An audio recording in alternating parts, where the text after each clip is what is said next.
This year, Christmas came as a surprise again.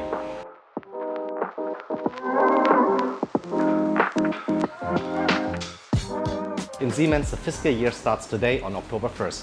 And when I was in the finance domain as a CFO of a Siemens legal entity in Spain, I was usually by now on a ferry from Ibiza to Formentera, missing all the action in the office in order to enjoy the closing of a clubbing season on the White Island to then relax on the sunny island. But as a CFO, shouldn't I be swamped in year-end closing work to make sure the fiscal year closes properly? Yes and no.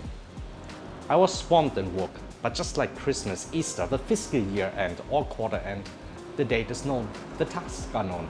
And hectic and chaotic running around is only for the ones who are not experienced or have not learned from past experiences.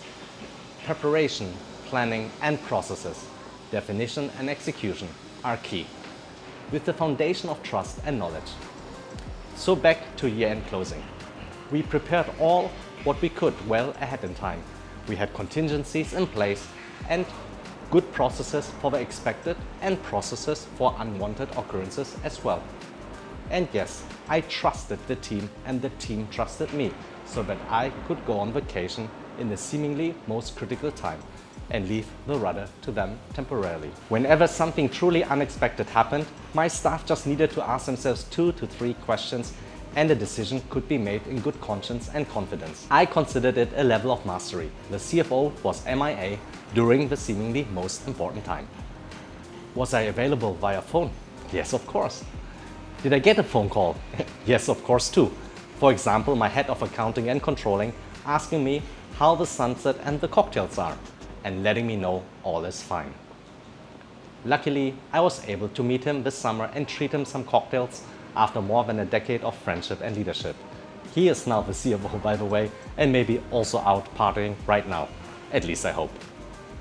Key takeaway: don't be a serial stress machine and get surprised by deadlines making the same mistakes every quarter, every year. Christmas is not a surprise. Quarter end is no surprise. Year end is no surprise. Enjoy the few and rare occasions in life when you exactly know what the timeline is and the required ask, because that's not usually the case. And if a year is only decided in the last few days, then you are in an unsustainable play anyhow. Happy new fiscal year to all colleagues in finance whose year starts today, like the US federal government, Siemens and more.